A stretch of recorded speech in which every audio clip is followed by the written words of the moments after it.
think everything's working. You got any confirmation for your chat? No. Let me go on. Okay, so it's not.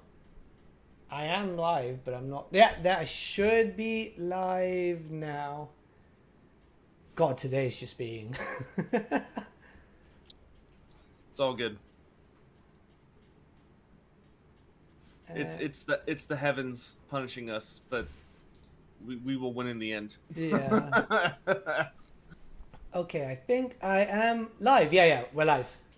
Okay, great. Let's hop into it then. Hello, everyone. Good morning. LoremasterOfSotek here with Great Book of Grudges, or Ryan and Nathan, however you prefer to have it announced. Back with another episode of Lorebeards. Just a brief heads up before we get into the meat of this week's episode that it's going to be a little bit shorter than usual, but there is a reason for it, which we will talk about at the end of the episode, so stay tuned for more information that comes out then. I hope you're all doing well. Nathan, how are you doing this week? Good. Just a quick note to everyone. Unfortunately, no webcam on my behalf. The cat ate it. But other than that, pretty good. Been painting a lot. We'll be showcasing those when we do the whole Tale of Two Gamers thing. So, yeah, pretty good. Just painting a lot lately. I'm actually really getting into a really good, frame. I'm actually getting stuff done. I'm surprised. That's great. I have one unit done. My chain rests are not quite finished yet, but I do have a full unit that I'm really excited to show off. Ooh. But I'm glad that you're feeling in a groove. Yeah, it's weird. Normally, I look at a bunch of minis and I'm like, I'll do it tomorrow. But I've been getting a lot done. I'm actually really, really happy because I built up a lot of stuff. I've just primed a lot of stuff. I got locked out of the house because of it. Yeah, it's been a weird day. So wait. Have you been locked out of the house and you nearly electrocuted yourself in the same day? Yeah, it's not been a good day for me. Delightful. Delightful. Let's see if we can't turn around some of that luck. Well, that's good. Things over here have been going well. Been doing a lot of Witcher gameplay, and been spending a lot of time getting all those uploaded and rendered, because I throw them up on YouTube as well, because I have a secondary channel. Quick shameless plug for myself at LoremasterOfSotek, where I upload other non-Warhammer related stuff I've been doing. So been trying to keep up with my streams, and I think we're at episode 130 now or something like that. Nice. Of The Witcher, but super fun game, so been having a good time with it. But I have quite a few tournaments coming up, because I've got my Age of Sigmar monthly tournament coming up. I think it's in 2 weeks, and then I think the week after that I leave for Scotland to do the Chaos Rising stuff, and then after I get back, I think I have another week or two before I have my local tournament again, and then after that I have to go to Austin for the big tournament, the GT. Nice. So, super duper exciting stuff, but also exhausting stuff, depending on how you look at it. But with that, I think we're ready to go into showing off all the models this week for Tale of Two Gamers. Nice. So, if anyone wants to follow along, you can hop on the Twitters, where we'll be pulling these up.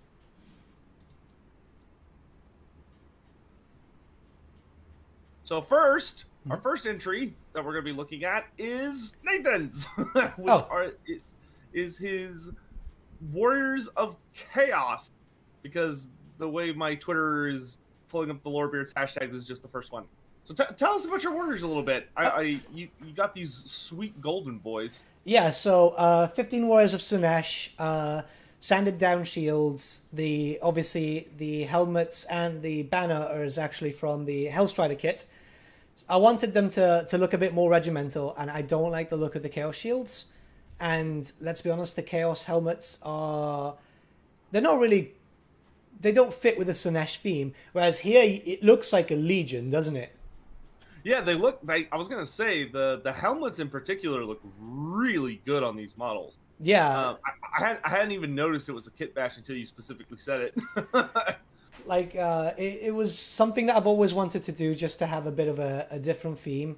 And the idea is to finish this... Well, this group is done. The basing just needs work. But then again, my shop at the moment is having trouble bringing in stock. So getting anything into Jib is becoming a bit of a hassle. But for now, it's got the basic for battle ready, you know? And I want to do about 4 more regiments of this. So I can have 15, because it's 15 total. And I want to have 4 squads of 15, because you never know when you're going to need to use a big amount. The only problem is I'm thinking about the whole sanding down another group of shields, and that was exhausting. That just killed me inside.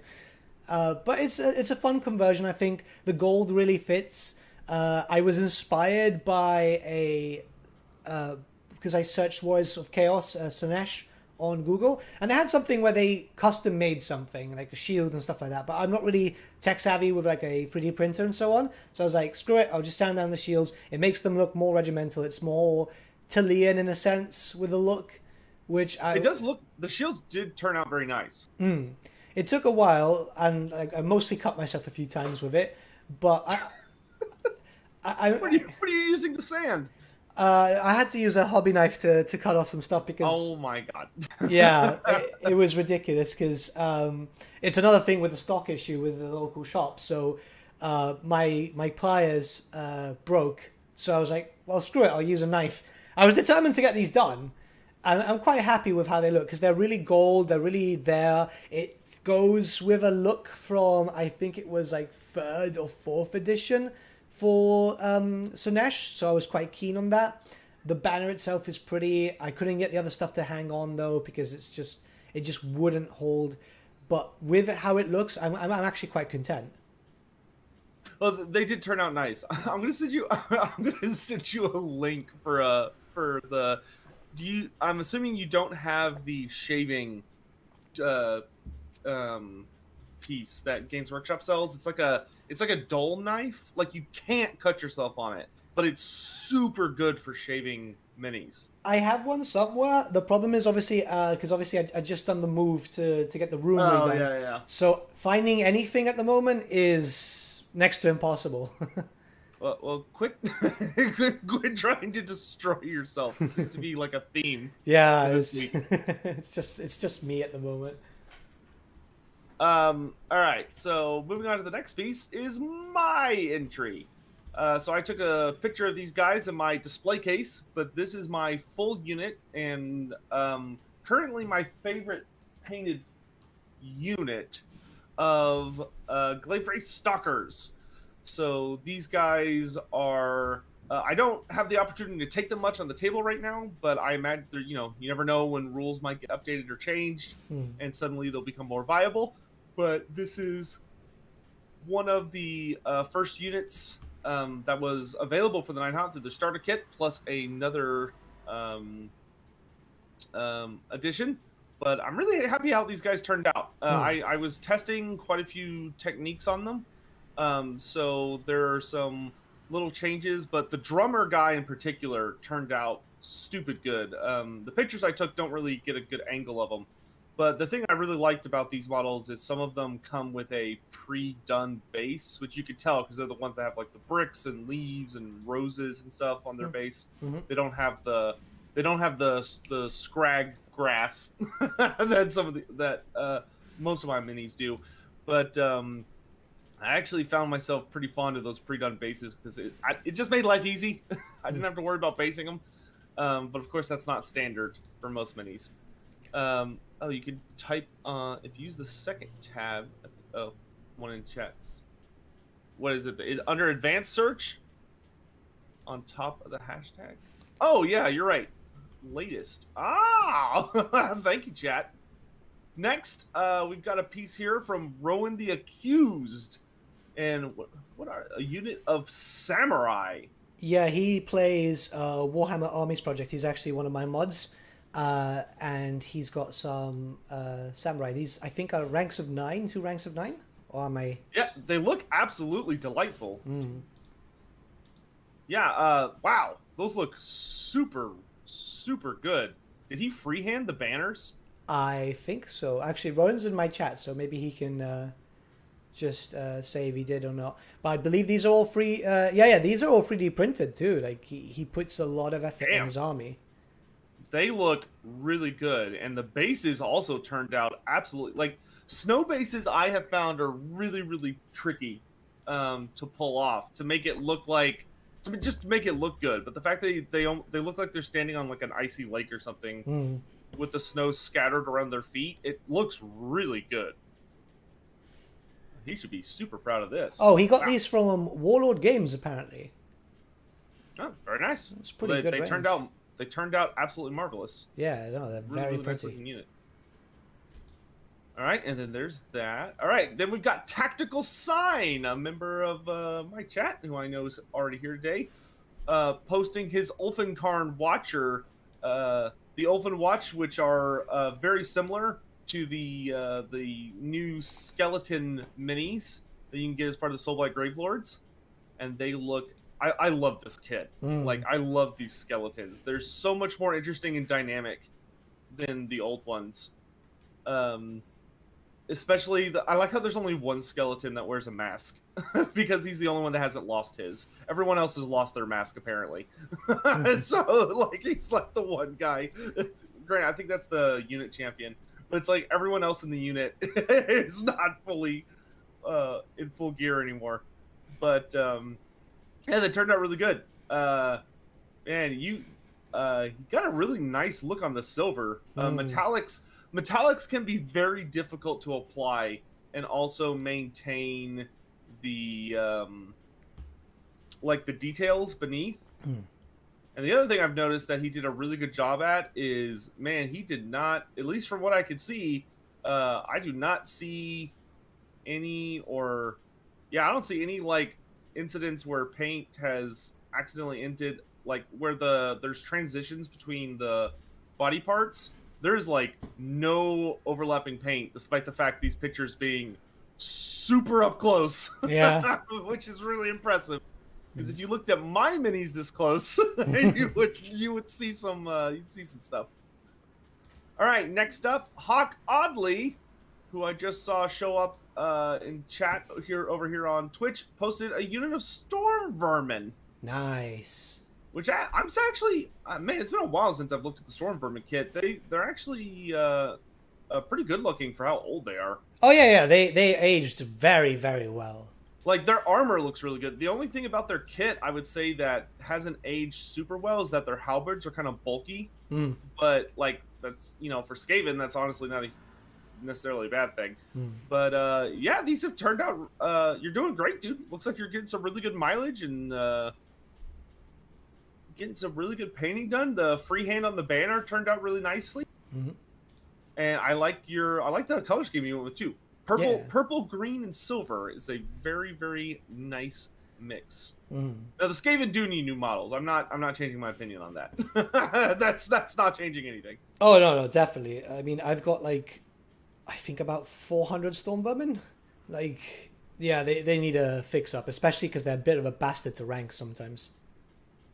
And then I think our last entry for this week, because we did show off quite a few entries from last week. So if you're sitting here going like, "Where's my entry?" or why is there so few? Then you want to check out last week's episode, which you can find, of course, on either of our YouTube channels.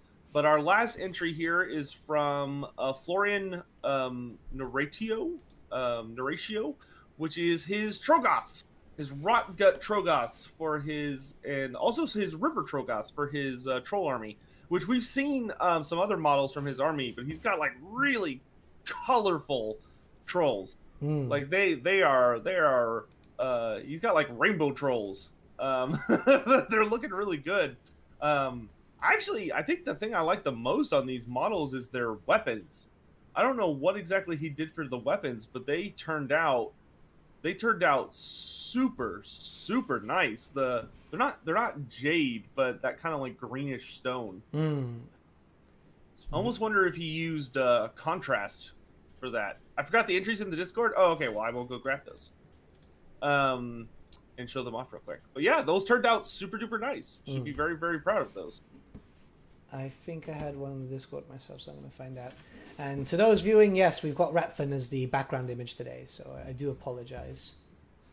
You don't need to apologize. They should be happy with what they get. Well, they're still getting me. It's actually fan art of me as a Skaven. Yeah, that's even better. Okay, I'm gonna grab all these. I'm gonna grab these pictures and open them as a link, and then I will post them in the Discord so we can still go through them on both streams. That'll be the easiest way to do this. Okay, I think it's just. Oh nope. There's a couple more. I've got one myself, just getting it Holy ready. shit, those are super cool looking. Okay, and then we've got those. And we've got one of these. I've got one in the Discord. Okay. If it decides to freaking open today, it's just not my day. You're alright, dude. That's one.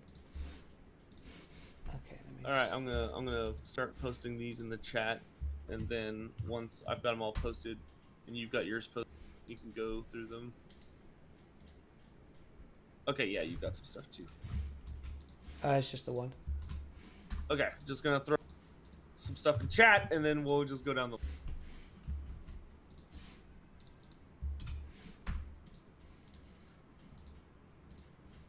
Hope everyone had a good week, and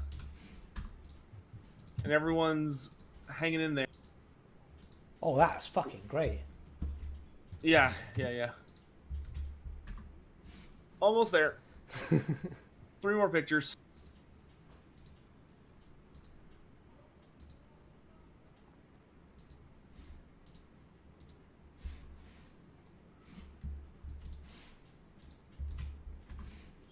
Okay. I think that one's actually a work in progress, but that's cool. It's still a nice looking unit. Okay.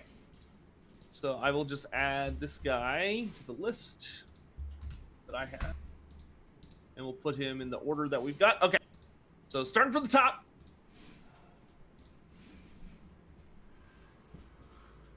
We've got, is it the Bloodstock first? No, it's a vampire on horseback first. Oh, Isabella's model? Yes. It looks like Isabella's model. Or, well, no, I don't. Maybe it's Isabella. I don't think Isabella had a horseback model.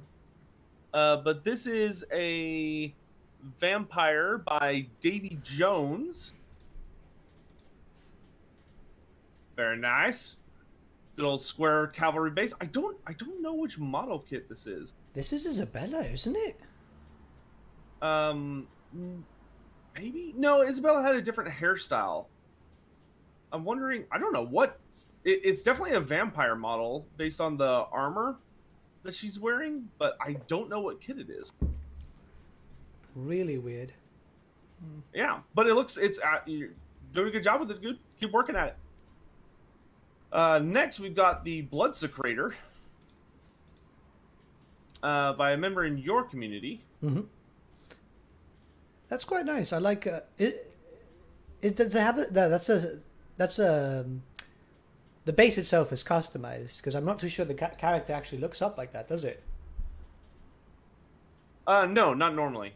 He definitely did something to get the positioning, so he's more at a elevated angle. Quite like that. Next up, we've got a fairy. He says an Albion Fairy, also by Davy Jones. It's a cute little mini. The Albion Fairy. Or does look good. I don't know what. I'm not sure what model range this is from, but I like the wing design. It's definitely. We don't actually have good playable fairies in Warhammer. Like, you have Spites as a part of like Wood Elf design, but they don't really have like model. Well, they show up on the Wood Elf models, like little dudes. Mm. All right, next up, Tybelane sent in a unit of Sisters of Battle. These are nice. We got a couple angles on them. These turned out really, really well. I love Sisters. Looks really good.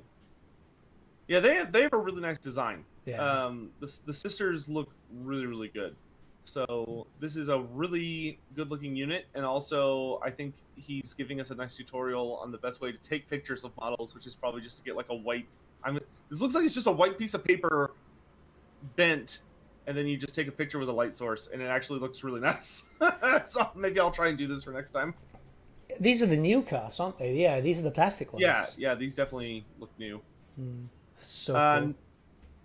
Next up, we've got some Night in Flames. It's got a unit of Zangores. These are really cool. Which these look really, really nice. I don't think I've ever seen Zangores up close before. I haven't played anybody that uses them. And I love that the unit champion's got like the Galroch thing going on, where he's got like another head ripping out of his first one. It's made all muscly and it's got extra eyes and stuff. He's gone for like a pretty realistic approach, because normally they're quite blue skinned. These are really, really cool. Like that's a kit bash, isn't it, for the banner? Is it? That must be. Let's see. He's in chat. Knight, if these are these purely as they are out of the kit, or did you do some kit bashing for this? Because that's a great banner. Yeah, it is. That's a really badass banner. Like, not only does it look good, but it's got a perfect shank to impale it in someone. Are those Zangores? Yes, these are Zangores from Age of Sigmar, I think. Yeah, he said there's no kit bashing. This is just the kit. That's a great kit. That is a great kit. That is a fantastic looking banner. Damn. Yeah. I know it's not going to happen, but I do really wish we would get these guys in Total War. They're just spectacular. I hope whatever we do get looks good, but I mean, these guys are just fantastic. I got a little worried though, because have you seen the newest? Do you know that mobile game, Chaos Conquest, which is still focused on Warhammer Fantasy? Yes, but let's save that for after Tale of Two Gamers. We're almost there. All right, and then near the end here, we've got a picture of some Blood Knights. I think this is also by Davy Jones.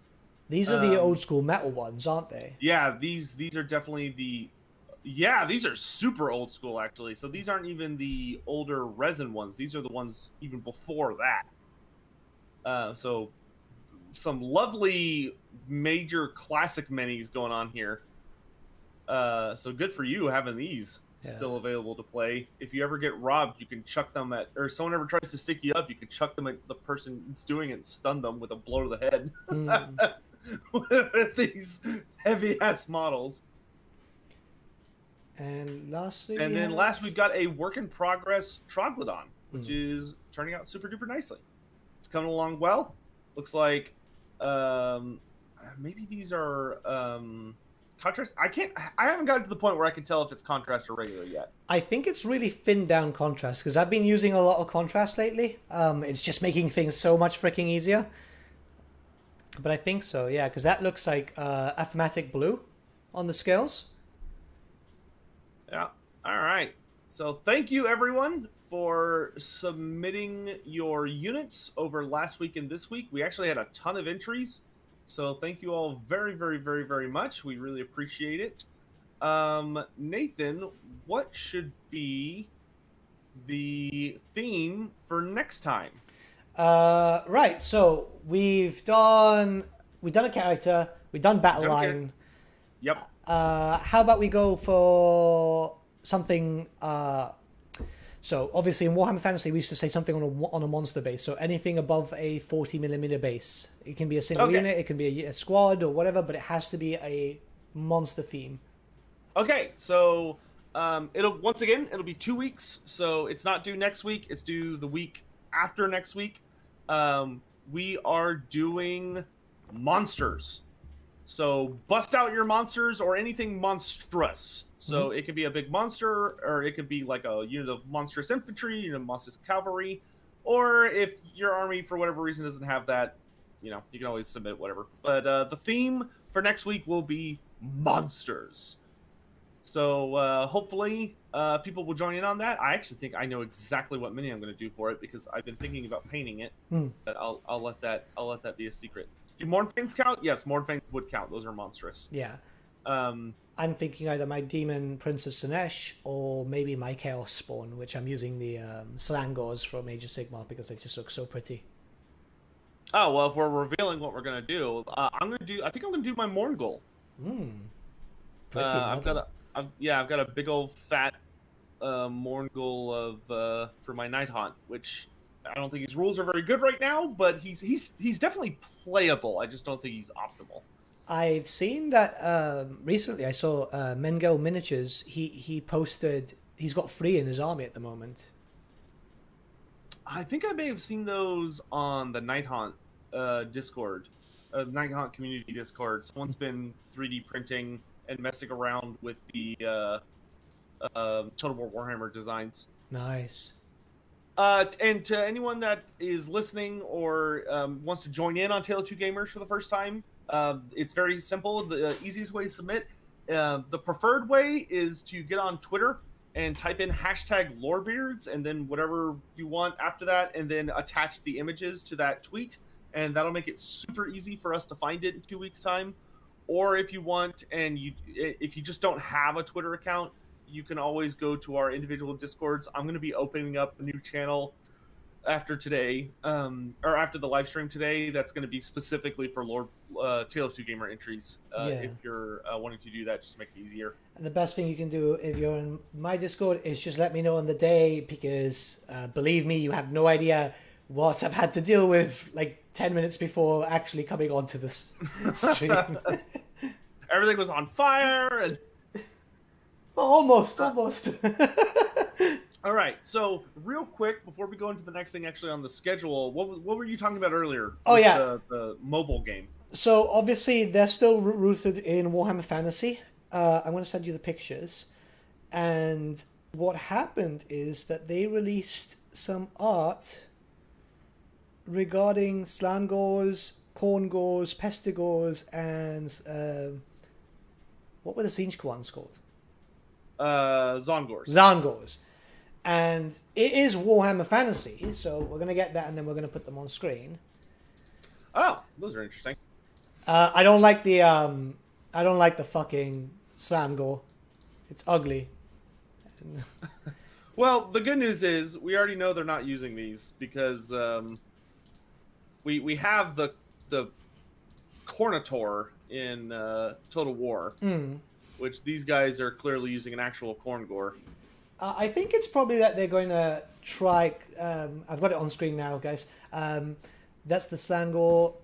This is the Zangore. This is the Corngore.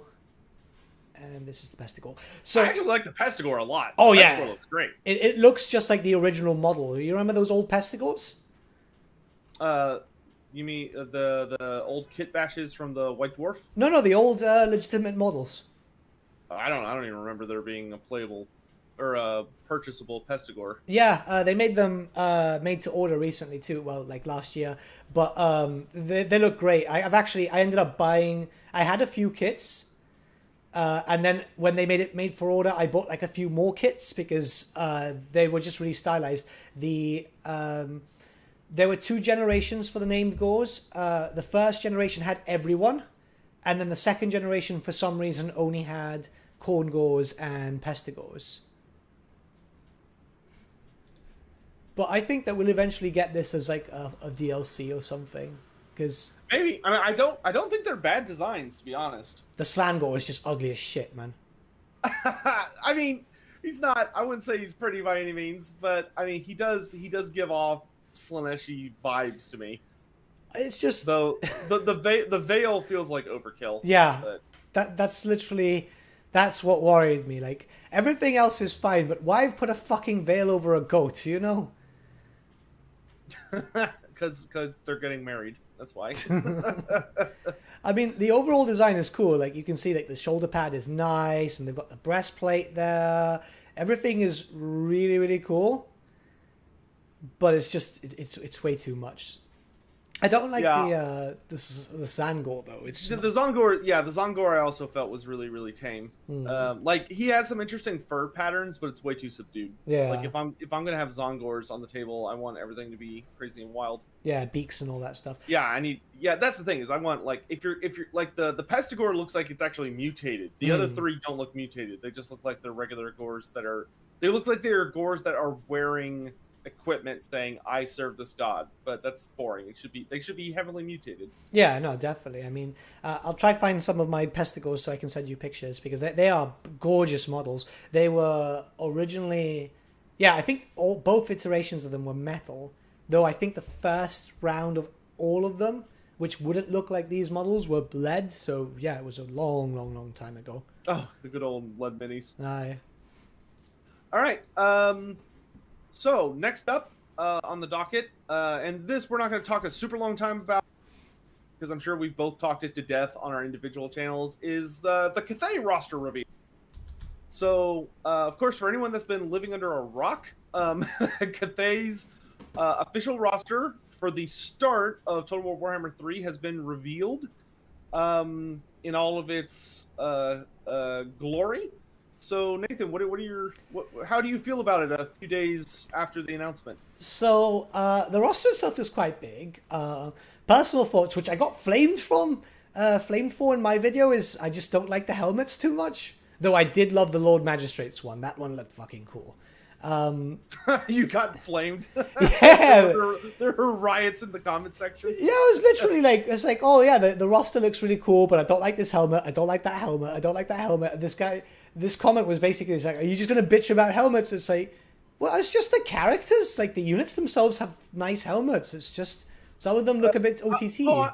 I'm sorry. I thought you came for my opinion, which is why you're watching this video. Yeah. I didn't realize that we were here for your opinion. I was telling everyone, it's like, look, we're all going to have differences of opinions when it comes to the units and stuff like that. Like I said, like the, what was it? Let me just scroll down here. I really like the look of the, God, I'm losing it. The Celestial Dragon Guard. Like, they look fucking awesome, and I'm going to enjoy painting them if they ever come out as minis. Oh yeah, there's no way Games Workshop is not putting these all on as minis. There's no way. Like, considering they're like, hey, you have to stamp Warhammer Community on any of these pictures. Yeah. It's so cool. Like, the look themselves is really nice. The Astromancer looks like a diplomat in a sense. Like, you can tell a lot of love has been put into the roster reveal. One thing I was really curious about, and maybe you can answer this for me, because I'm really blanked out. Why does Xiaoming look like he's joined the black metal band? Because I don't know, maybe because he works in a forge a lot, so he's got like his fingers are really darkened. Yeah. So I'm wondering if he had that could just be like his dragon claws or something, but I would imagine it has to do with the fact that he's being the Iron Dragon. His whole thing seems to be around forge, forge smithing and stuff. So maybe he's got like soot or ash all over him. It's weird, because it's like he's mid transformation, Maybe, and it could be they're trying to like stylistically make him stand out more from Miao Ying. So have it where her face is whiter and his is like he's got more dark stuff going on. Oh yeah, that's another good point, Chad. He's also an alchemist. I wouldn't be surprised if it's like burns or just that he's got like suit and stuff all over him. I like it. Like, it's different. Again, not keen on the helmet, but well, I like the helmet, so if you want to unsubscribe from him and come over here, no. It's just weird. Like, other than that, like, come on, like, if you scroll down to like the blood, dragon blood, they look freaking cool, right? Like, that is regal. It was expected of that unit though, because it's like someone had to bring in some sort of dragonborn into the Warhammer series. Yeah, I'll say I'm pleasantly surprised with Cathay's roster. I don't mean to keep shitting on them. I really don't. but it's like one of the only comparisons we have to draw right now. I'm really much more excited for Cathay's roster than I am for Kislev's roster. In that I feel like Cathay has captured a much more core ideology, whereas Kislev missed out on all of that Ungol stuff in favor of... it was weird. It feels like Kislev has a more fantastical roster than Cathay does, which is super weird. Yeah. Considering that Cathay is way more fantastical than grounded, grimdark. Like Kislev is probably like the most grimdark kingdom of humans we have in fantasy. But and like we've talked about before, I don't want to get super into it. Hopefully that's a DLC type thing. But yeah, I mean I really like how Cathay's turning out. I think it's gonna take it's down to between them and Nurgle for me. I think for a first playthrough after seeing their roster. I still find it a bit tough when it comes to human factions. Maybe that's just me. But it is no. I can't get into human factions as much. Like, don't get me wrong. Like, I really like Kislev. I like Cafe and so on. But I'm more interested in seeing, say, Sinesh or Nurgle. Demons are just cool. Demons are just super, super cool. They're edgy, and it's why would I want to play a human if I am a human in a sense? You know what I mean? Oh no, I know exactly what you mean. I think for me, just like the lineup races for Warhammer 3, demons to me aren't quite as exciting as some of the other fantasy races. I'm just I keep forgetting about ogres. Yeah, ogres is gonna be hard to resist. That's gonna be super hard to resist. But Professor Poem, when do we get Lubu DLC? You already got the Lubu DLC. It was the Tarex DLC. Yeah. So shut up and sit down. You already got it. I'm still waiting for them to bring in Neferata with Cao Cao's mechanics from Three Kingdoms, because if that doesn't happen, I'm gonna like complain constantly. Nathan, you say that like that's not already what we do. Oh no, like really, really complain, like just non-stop. We're just professional complainers. It's just. Have you played that? Have you played Cao Cao since the? No, I never did. I only played the Dong. Oh, dude, that DLC is so freaking good. Like the mechanic is, the moment you start it up, you'll think that's Neferata for sure. Like 100%. Yeah. I'll have to check that out at some point. But yeah, overall, I think the Cathay roster reveal went super well. There's definitely room to grow with Cathay, but it's not nearly as over the top as I thought it had. It definitely had the potential to be. Like they could have come swinging in with like all the magical creatures everywhere, and instead it's like a very grounded human faction that has like literally. I mean, they only have like 2 mystical units that are not characters, being the Great Longma Riders and the Terracotta Sentinel. Everything else is like people. Now that you mention it, one slight complaint: no temple dogs. I think that's going to be a DLC thing. Yeah, it's just, like they were one of the only units from Cafe in the tabletop from way back in the day. It's like it would have been nice to bring the temple dog in. I mean, it would have been nice to start Skaven with Clan Scryer, but that was a DLC, a damn good one, I might add. Well, if they would have been like base game, they would have sucked. Because I mean, look at my boys Pestilence, man. No fucking great Poxrat. No nothing, right? Listen, I'm not trying to give anybody hope for this. I'm just throwing in a fun anecdote, which is that when I was in one of the times I was in England for Everchosen stuff, I was at a pub with Rich, who's like the head of the content team, and I was like, so when's my Clan Pestilence DLC? Like, where's my Cauldron of 1,000 Poxes? My great pox rats and stuff. It's just so disappointing that every clan has gotten love, except for the actual one that has caused so much shit throughout the history of the Skaven. Yeah, they've started every civil war. Yeah. It's like, why?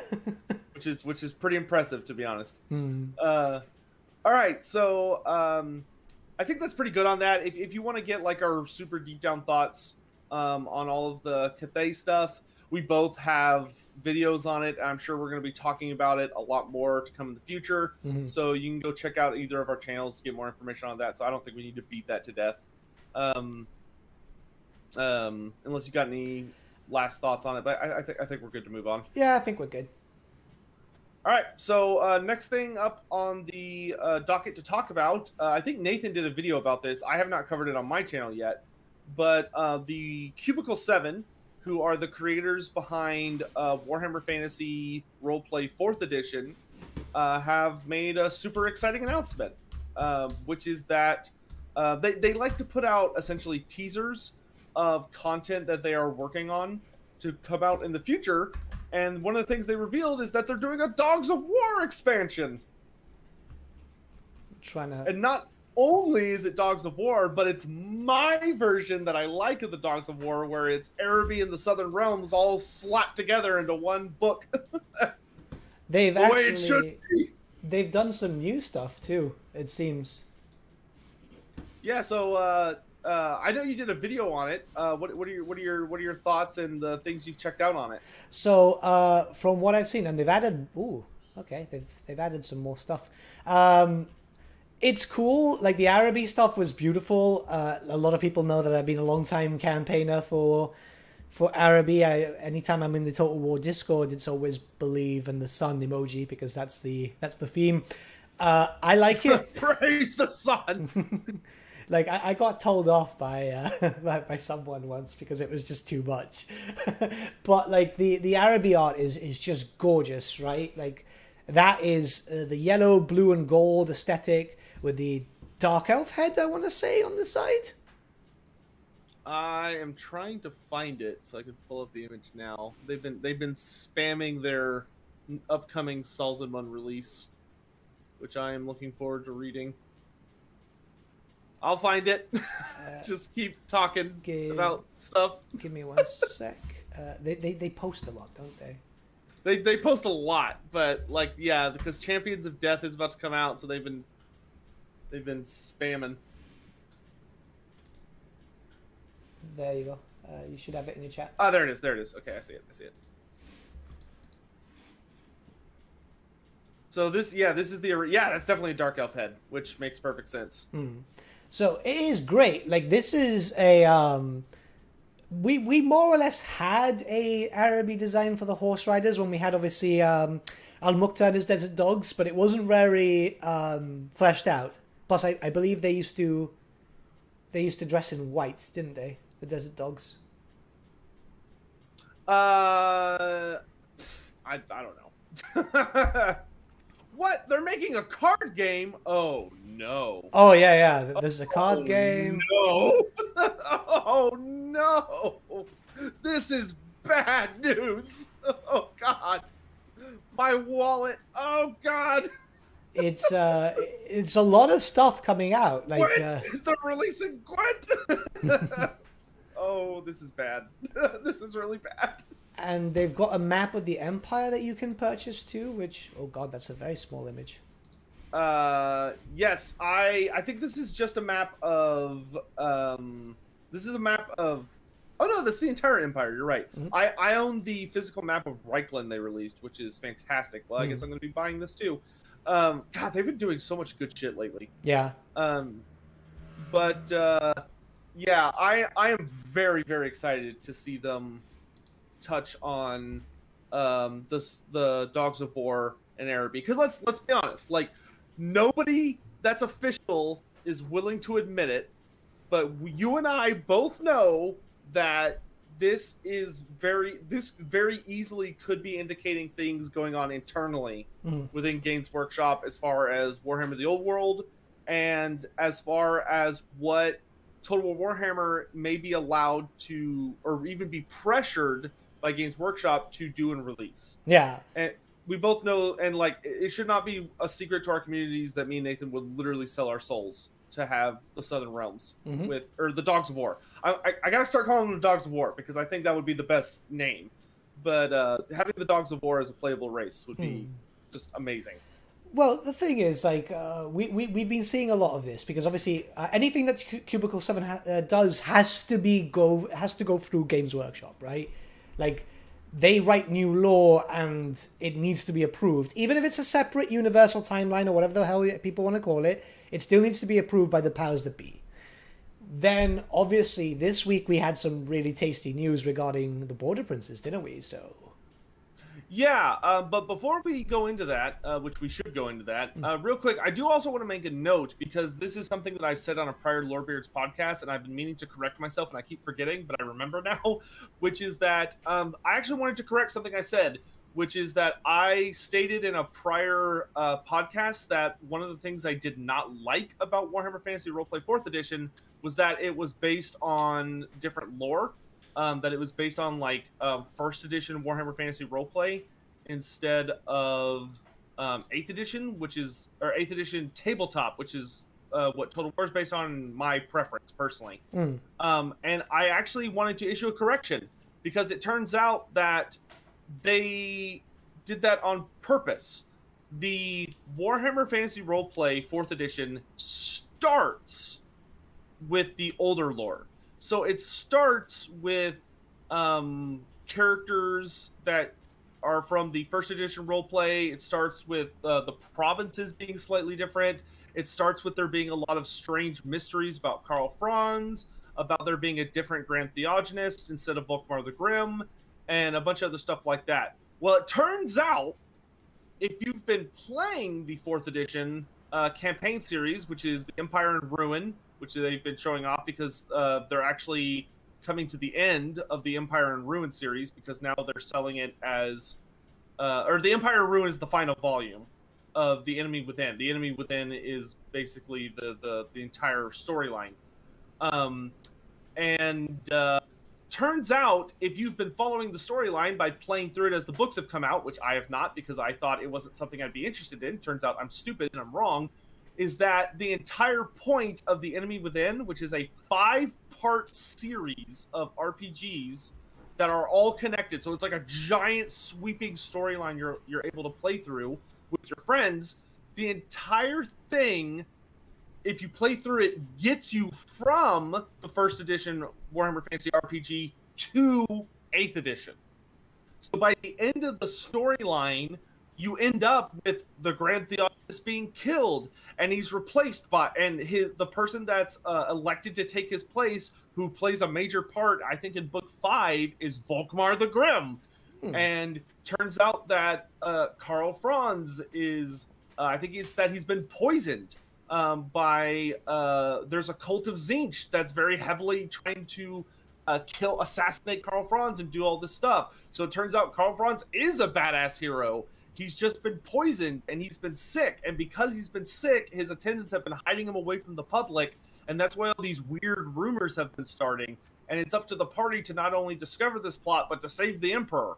And there's all this stuff going on with, like, Gal Maraz, and there's a big greater demon involved. And it, like, all the provinces are shifting. So if you start with the role play, it starts with, like, Nordland not being a province. Because originally the province is it's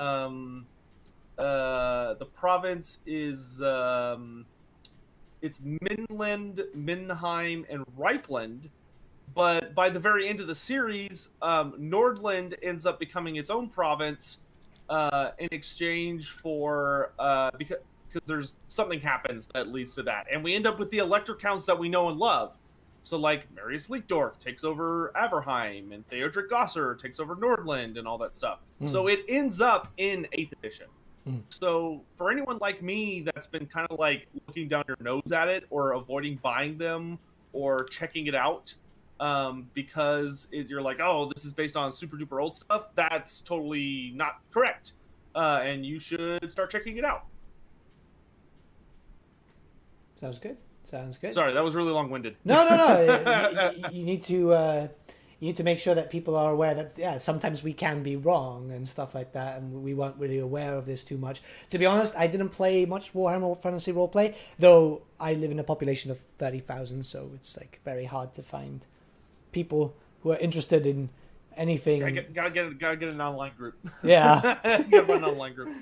All right. So, do you want to talk real quick about the border print stuff from Games Workshop? Yep. Let me just find. Yeah, here we go. The article. Okay, so this is really important, guys, because a Warhammer The Old World article came out this week, which is something that a lot of us weren't expecting. In all honesty, I was expecting more Cathayan stuff, weren't you?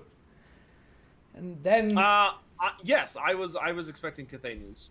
And then we got an update to one of the most beautiful maps I've ever seen in my life. Dude, I can't wait for them to release a physical copy of this map. I'm gonna buy the shit out of it. Yeah, like, damn.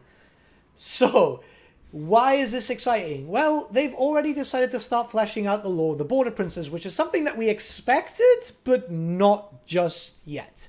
Mainly because the Border Princes, if you're not too used to Warhammer Fantasy lore, but you're used to more like Warhammer 40k, the Border Princes existed purely to allow you to give fluff to an army that wasn't part of something else. So, very much like 40k has the two missing legions, this is an area where you can make an Imperial army, but they're not part of the Empire. A Bretonnian army, which doesn't follow the lady, maybe. Kislevite army, which, you know, is far away from home. This is the outer outlaw area, right? It's a place of fuckery, essentially. Oh yeah, well, it's the place where people go that have been disgraced or banished, or they're like criminals and murderers, and so like they have enough money to set up somewhere else and cause all sorts of problems. And we have a lot of really cool shit here. Obviously, the thing that struck out to me more was it looks like they're moving the Bloodkeep. So I don't know what the thing going on there with Harkin is, which is I assume what you're referencing. Like, I'm wondering if that's one of their brothers as opposed to being Wallach. I mean, it could be Wallach, but I think by this point in the timeline, I think Wallach is supposed to be at... I can't remember when he gets pushed out of Bloodkeep the first time. I think he might. I think this might be where he retreats to after he gets pushed out of Bloodkeep at the end of the Vampire Wars. Because Wallach gets pushed out of Bloodkeep twice. The first time is during or after the Vampire Wars, and I think the second time is during the reign of Karl Franz. So because Karl Franz fights them and nearly gets killed, but Orion saves his ass. So I'm thinking that I'm thinking that that maybe is Wallach Harkin, but maybe where he retreated to after they were defeated at Bloodkeep. It's a weird thing because it threw everyone off, and I'll be honest, it threw me off too, because it's like, well, this is something very strange, because obviously now they're showing a lot more with the world map.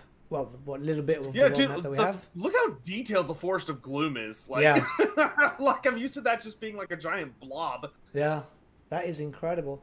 The thing that strikes me here, right? So obviously, one thing that people need to know is that is likely a G, not a B. So Baston has not been moved. It's just Gaston.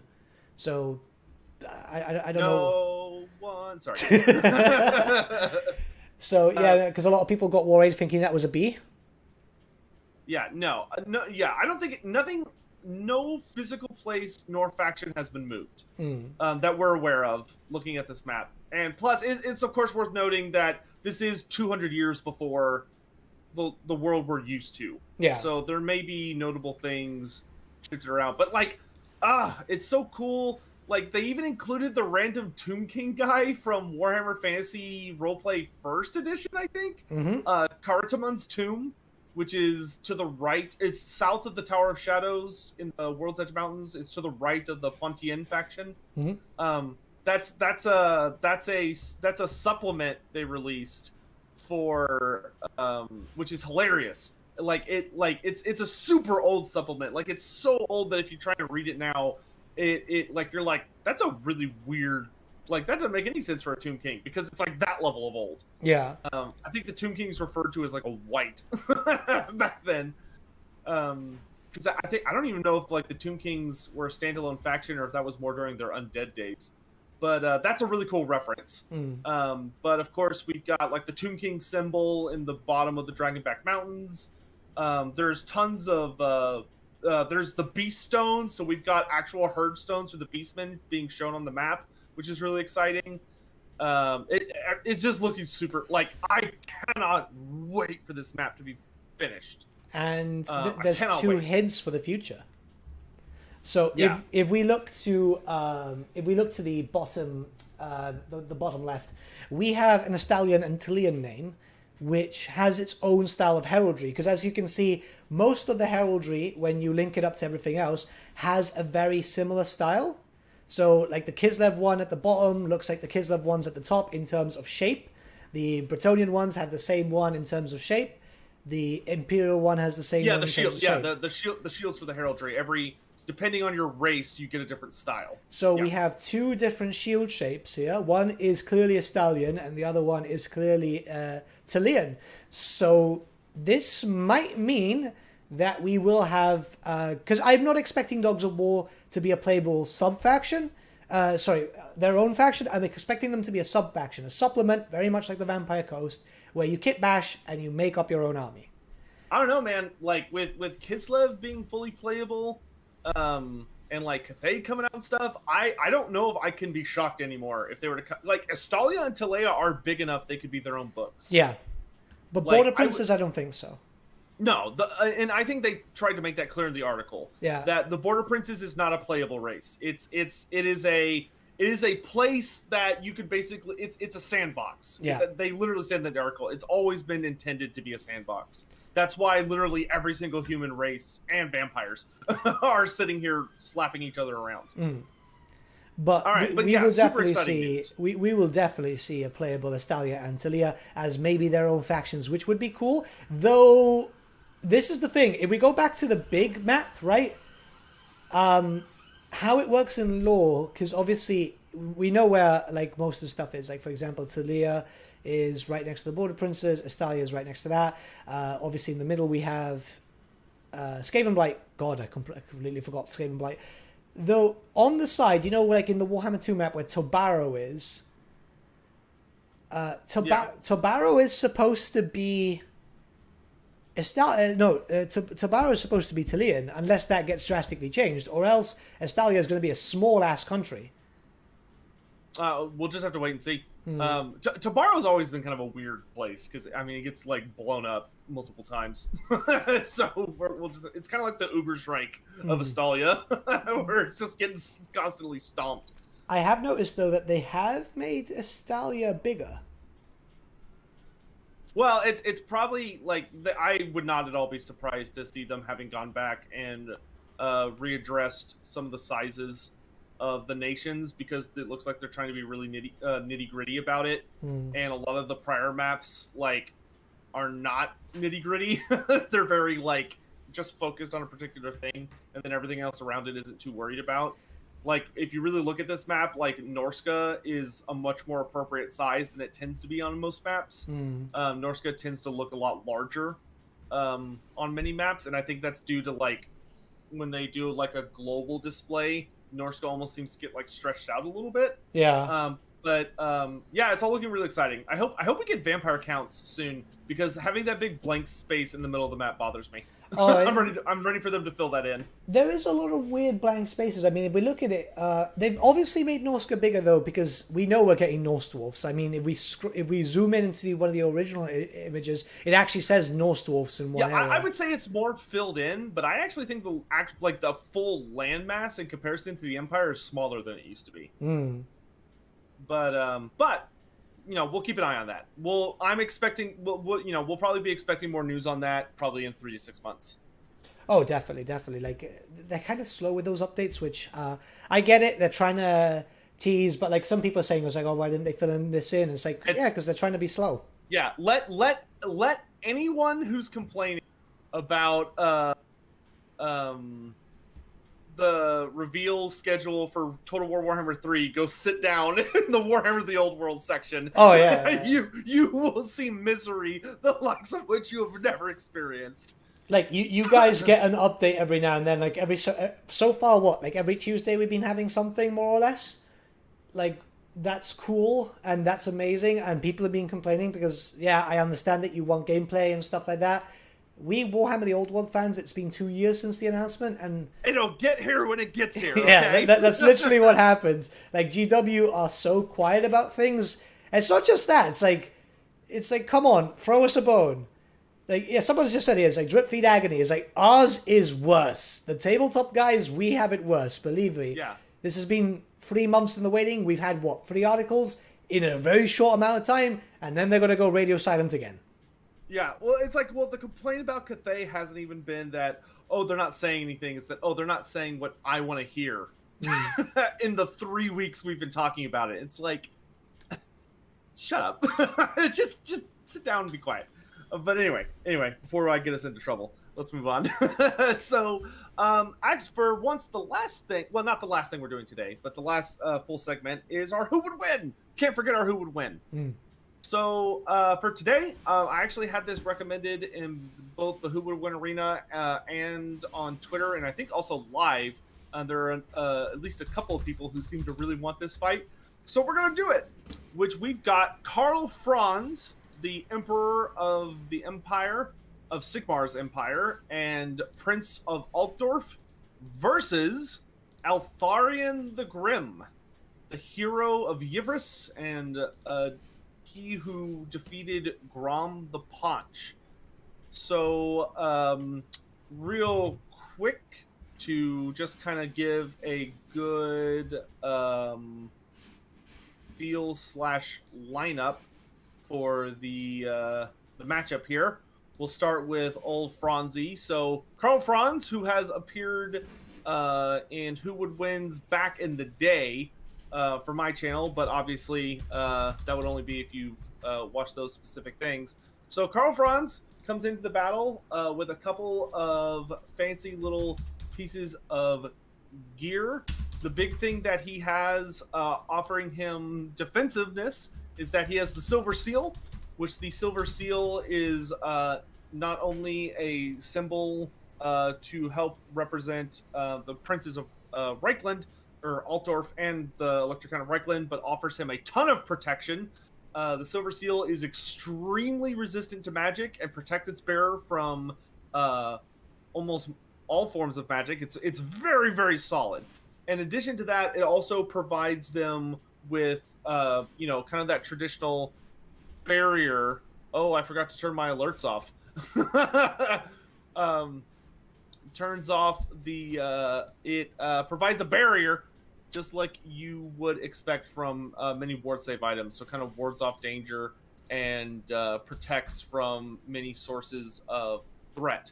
Then, of course, he wields Gal Maraz, the big boy, the big hammer, the hunka whole mighty of melee weapons. But he is only just a man. So while he does wield it with efficient skill and power, he's not like... Karl Franz is a skilled combatant, but he's by no means like the biggest, baddest boss when it comes to melee engagements. So he kind of relies on Gal Maraz to pick up the slack there a little bit. And he comes into battle. He has full plate armor, which is nice to have. It's not a magical set of armor, but it is made of Grommeril, which does make it pretty dang tanky. And he'll be coming into battle on Deathclaw, his special named mount, and the one that he almost always comes into battle on, which Deathclaw is a large Imperial Griffin, and he is pretty skilled in combat after a lifetime of fighting alongside Karl Franz. Well, not a full Griffin lifetime, but Karl Franz's lifetime, because Karl Franz actually raised him from a babe, and that's kind of what he's bringing to the table. Meanwhile, in the opposite corner, we've got Altharion the Grim, which Altharion the Grim is also a Griffin rider. He comes in on Stormwing. And Stormwing versus Deathclaw is kind of the traditional matchup of the Imperial Griffin versus the Elven Griffin, which is that Stormwing is much faster and more agile than Deathclaw is, but Deathclaw is much bigger and hits harder. So you've got that to keep in mind.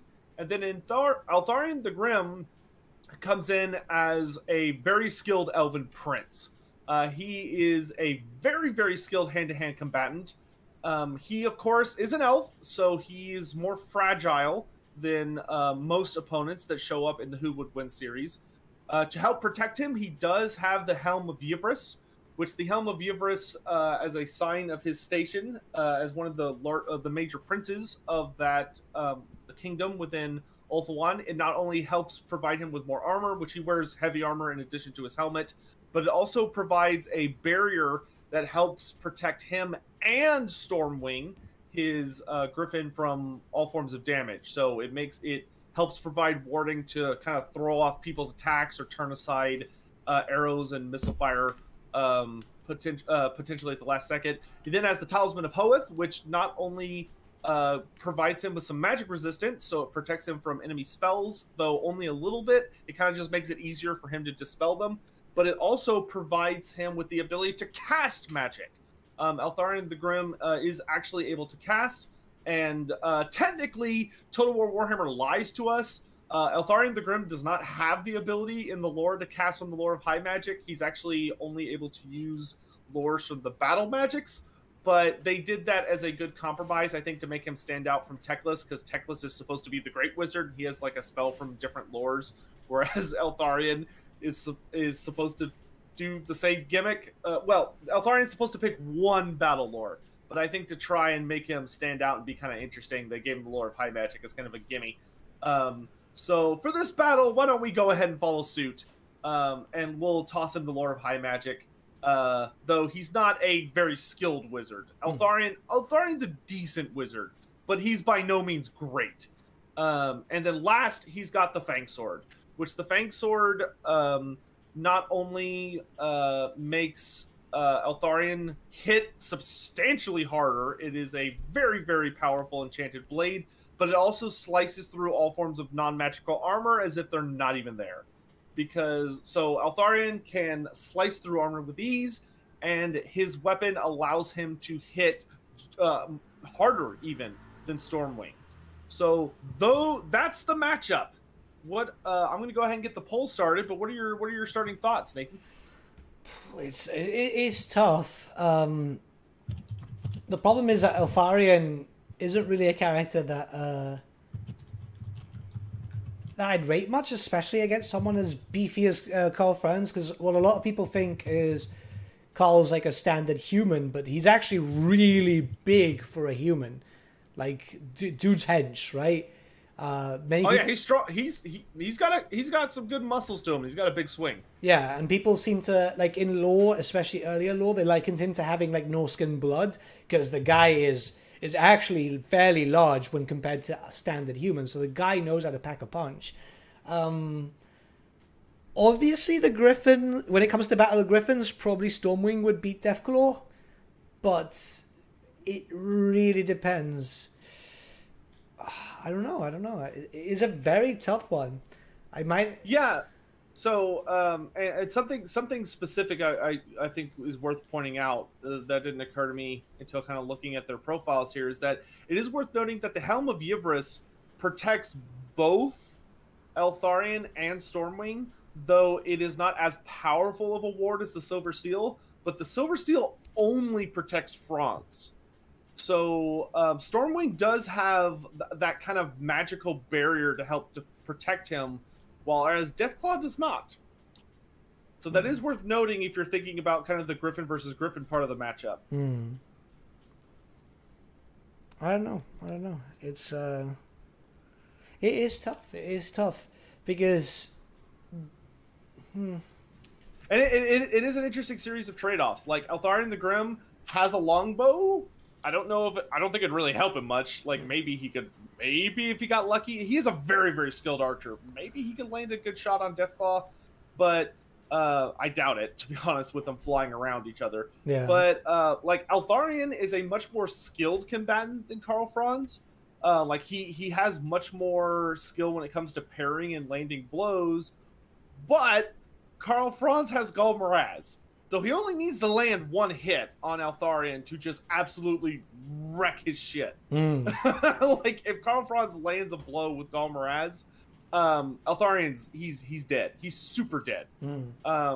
But Eltharion, it comes, I think it kind of comes down to, would you think that Eltharion's superior speed and skill would be enough to trump Franz's kind of pure death blow using Gul Miraz? Because that is Karl Franz's win scenario, I think, to be completely frank, is Gul Miraz.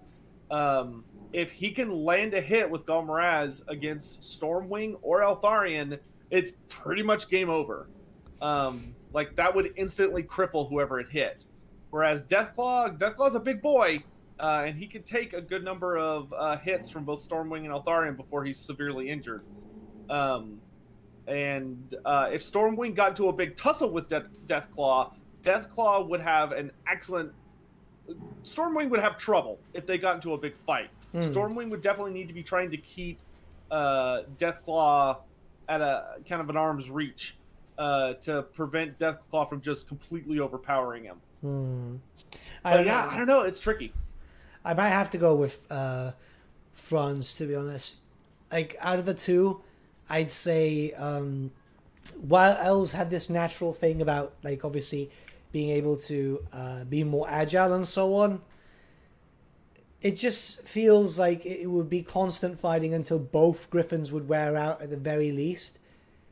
And if it's down to foot, just one slap with a hammer. One slap. Yeah, that's true.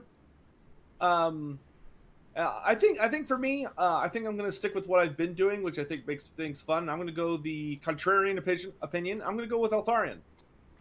Though my reasoning for it, to explain for anyone curious, will be that I think Eltharion's magic is nowhere near good enough to touch Franz or Deathclaw. It's just not going to happen.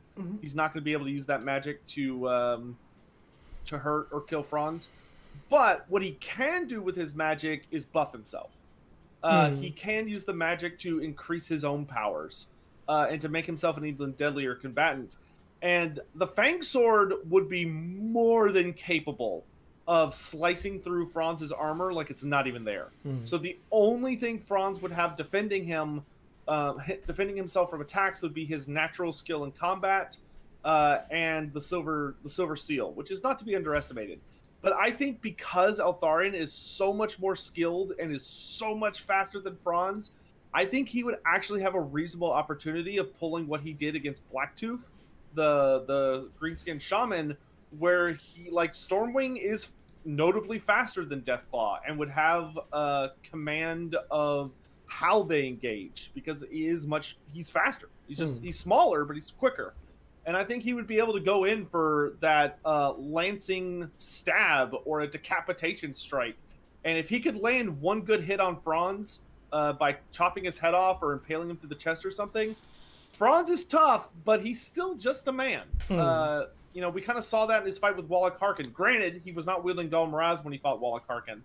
But if he gets stabbed, he has a bad time. Well, it depends too, because, like, obviously Gul Miraz is a contributing factor because we know that it makes the wielder stronger, faster and stuff like that. Someone here is like, "Oh, hammers are not a fast weapon." It's like, you don't tend to have to be. Keep in mind that Gul Miraz took out Nagash once. Like, yeah, Gul Miraz. The Gul Miraz's thing is that for how damn big it is, like, it's a pretty hefty hammer because it looks like you can wield it in one hand, but it's definitely preferred to wield it with two, which is why anyone who's ever wielded Gul Miraz never takes a shield. It's because they're, with the exception, I think Volton did. No, maybe he didn't. I don't remember if Volton did or not. But generally they tend to wield it with two hands because it's a big old hammer. And, it's able to be wielded very, very quickly, despite its speed. But it would be nowhere near as fast as Eltharion would be wielding Fang Sword. Like, that wouldn't even be a contest. But I do think it would come down to a joust type scenario. I think it would literally be like a terrifying flying joust where you'd have Fang Sword licking out at Franz trying to kill him, and Galmaraz swinging at either Stormwing or Eltharion, because I think it would just come down to whoever managed to.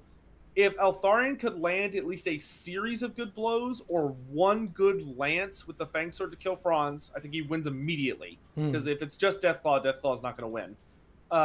But if Franz lands a single hit against anything with Galmaraz, he wins. It's weird. It's close. I think you can. I think it's more than fair to go for either side. It is a damn close matchup. It is very, very weird. My chat with the poll ended up actually 53% in favor of Eltharion the Grim. So very, very close. Very close. Mine is... Oh, wow, it's 50-50. All right. Well, then we know it was a good matchup. Mm-hmm. So, man, I hope we get more art from Rodrigo about that. It's not Rodrigo, it's Never mind. I'm going to stop before I hurt myself. He knows. We love you. Our wonderful fan artist. Let me check, yeah. Because it's watching and stuff. Yeah, it's Rodrigo. Oh, no. Okay, it is just Rodrigo. Okay, for some reason my brain was like, no, it's not that. It's something slightly different. No, it is Rodrigo. Good. I should have trusted myself. Yeah, I've been adoring his fan art. Anyone in chat that has not gone on Twitter and checked out Rodrigo Pereira's art, he's literally done art every single week of Lorebeards, showing the who would win matchups, and they are hysterical. So we love that. Before we go, it turns out that GW have just posted their Sunday preview. Do you want to quickly go over that? Is there anything interesting? We've got the Harrow Deep box with all the fixins. And it actually looks like a really nice box, actually. So that's quite good. The new the Harrow Deep box is coming out too. Ooh, yeah. I might get that. Yeah, let's put on the display. So, guys, if you're not aware, every Sunday GW posts a lot of stuff of what's coming the following week. And there's a few things coming this week, it seems. So we've got a new edition, a new season, isn't it, of Warhammer Underworlds? Yes, yeah, it's a new season of Warhammer Underworlds. So it's a new starter set. So if you've never played the game before and you're like thinking of getting into it, which it's a damn fun game, this is what you would almost assuredly want to buy if you've never played before. If you have played before, they will usually release like a side expansion you can get instead. So we've got there's a unit of Stormcasts which are following the old style Stormcasts. No, these are the new style. Oh, right. Yeah, they're the new style. You can tell because of the bow and that they're a lot skinnier. Oh yeah, they've got different animals on the. Yeah, they have a ether wing. I'm pretty sure that's an ether wing. They've got one of the new archers. They got a big hammer boy, and they've got the warden with the lantern and sword, which the warden actually turned out really good looking. That's pretty cool. Like, normally I'm not a huge fan of Stormcast by any means, but I do like this Underworld Warband. They do look pretty good, to be honest. I think the thing most people are going to be excited about is the Cruel Boys, because there's a new Hobgoblin there. Well, Hobgrot. That is... yes, so the Cruel Boys, who come with 2 goblins, 2 Oryx, and a Hobgrot, or a Age of Sigmar Hobgoblin, which the Hobgoblin is literally ripped straight from the Sneaky Stabbas of the old Hobgoblin minis. He's even got the hat, or the cowl, which is pretty fantastic. And man, those are some nasty looking weapons on all these guys. Like, they've got some scary ass looking weapons. They've got a Skaven Thing Catcher, isn't it? Yeah, I think it's just a man catcher for them. But yeah, they got a man catcher, and they've got like a ball and chain guy just waiting to snap it onto somebody, and a barbed whip on the dude with the head cage. That guy's giving me hardcore Bloodborne vibes. The warband leader with the head cage. That spear prodder thing is... Yeah, no thank you. No thank you. Not want to get shanked by that. Then we've got Warhammer 40k DLC with the Octarius system. Oh god. Oh, it's Tyranid stuff. Just give us the bloody codex. Yeah, there's been a lot of interesting comments about the war zones, but this is part 1, which is about Tyranids and orcs and stuff, and they've got Tyranids all over the art. It's got new dice. I thought Octarius. I thought the fucking Octarius thing was. That's the main setting for fucking Kill Team. Why are they taking Nids in there too? God. Well, because like the whole big thing with Octarius is that it's like where that idiot who is like a Cryptman got like the Tyranids and the orcs to fight each other endlessly, and apparently it's like about to spill out or something. Ah, jeez. But yes, that is also where Kill Team is taking place, because I guess Octarius is just so hot right now. I guess. I mean, it's fine, and it looks like there's going to be Crusade missions for the Tyranids, which again, awesome, but it's just give us the codexes. A lot of us are suffering at the moment. My Tau specifically are suffering really bad. Yeah. Next, Ordozinos dice look nice, and then we got new Sons of Horus stuff for Forge World. These are fucking cool. Lots of new books. Ooh, they're releasing new grass, which may sound stupid if you're not someone that is into or if you're not into model work, but that's nice looking grass. Hey, look, they acknowledged that the Mordian stuff. That's cool. That's good. And then there's a Sisters of Battle Marvel comic issue 2 coming out. Looks like they're fighting Tyranids. I am so fed up of I get it that they're trying to push themselves everywhere, but like release your main stuff before you start doing your side stuff. Yep. All right. And that's going to be pretty much everything. They've got battle report for Warhammer Plus. Beastclaw Raiders versus Stormcast Eternals. That's cool. Great. Yeah. So for people who want to check that out, feel free to check that out. Yeah. All right, that's gonna be it for Lorebeards. Except we have one. We have a one last thing. Yeah. So all we're gonna say is that you will really want to be checking out me and Nathan's YouTube channels, or wherever you listen to the pod. If you listen to the podcast, it'll also be in the regular podcast space. Tomorrow at 8 a.m. CST, 2 p.m. BST? Right? Let me check. Yeah, no, that's right. So 8 a.m. Central Standard Time, 2 p.m. British Standard Time, either Nathan's channel, Great Book of Grudges, or my channel, LoremasterOfSotek, you will want to be there. Yeah. That's all we can say. Yeah, it's something that is very exciting for both myself and Ryan. Like we were definitely like really hyped up to record this. Yeah, so we hope we'll see y'all there. And that's all we can say. So thank you all so much for watching. And that's it. Any closing thoughts or anything from you? Not too much. Just a quick note, obviously, guys. Remember that we'll be starting battle reports in exactly, I want to say 4 weeks, because that will be the first week of November. So the stuff has been shown off for, like I've already prepared the army. A lot of the stuff I'm painting at the moment for Taylor 2 Gamers is going to be part of that battle report army too, because I figured why not with the first army I've painted in a long time. So that's going to be really, really fun. And other than that, there's some really, really cool stuff. I've got something, a little bit of a surprise in terms of battle reports. Hopefully going to happen in November too. So you guys are going to be really excited about that. I'll tell you after we've gone offline. And yeah, just have a great weekend, guys. Well, what's left of it. And I need a, like, I need to have something, because I had a nasty electrical shock right before we started this, and I'm kind of dying. Yeah, go cover that up or remove it, or and then don't. go buy a new webcam. All right.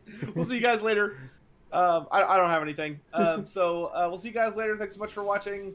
Bye-bye. See you guys. And I'll be doing a raid, as will Nathan. So stick around for those if you want to join. Yeah. All right. See you, Nathan. See ya. Okay, so we're going to find someone to host. I do apologize, guys, that we've not been able to do it longer than usual, but I am... like, the cable was cut. Like, there was smoke coming out. I've really... like, I'm not feeling great. Like, I am not feeling great. And Sotek was nice enough to just... have a short session today, so that's why we got no webcam, because like the cable was bitten straight through, and God, it was not nice. But this is going to be really, really fun. Tomorrow is going to be really fun.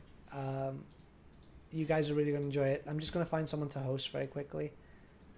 There is someone streaming here called I'm Your Neighbor, so we're going to give him a beep boop. You guys enjoy, and I'll see you all very, very soon. So give him some love. Give him a beep boop. Have a lovely weekend, guys. I'm going to rest my head because I'm feeling like death. See ya all. Have a great week, and see you all again very, very soon. Tomorrow, to be in fact.